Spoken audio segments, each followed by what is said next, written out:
વાત કરીએ સુરતની તો સુરત પણ દિવાળીના પાવન પર્વને લઈને રોશનીથી ઝગમગી ઉઠ્યું છે। શહેરમાં અલગ અલગ જગ્યાએ શણગાર કરવામાં આવ્યો છે, રોશની કરવામાં આવી છે અને આ રોશનીના દ્રશ્યો પણ સામે આવ્યા છે। આ ડ્રોન નજારો જે રોશની શહેરમાં કરવામાં આવી છે તેનો ડ્રોન નજારો સામે આવ્યો છે।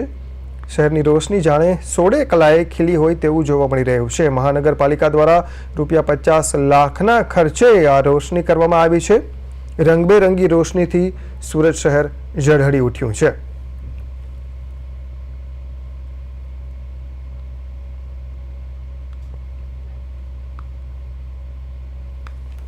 દિવાળી એટલે ઉજાસનો તહેવાર, પ્રકાશનો પર્વ।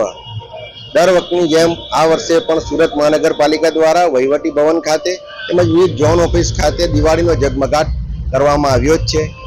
અને ફક્ત સુરત મહાનગરપાલિકા જ નહીં, સુરતના તમામ શહેરીજનો પણ આ દિવાળીના તહેવારને હર્ષોલ્લાસ સાથે ઉજવે છે।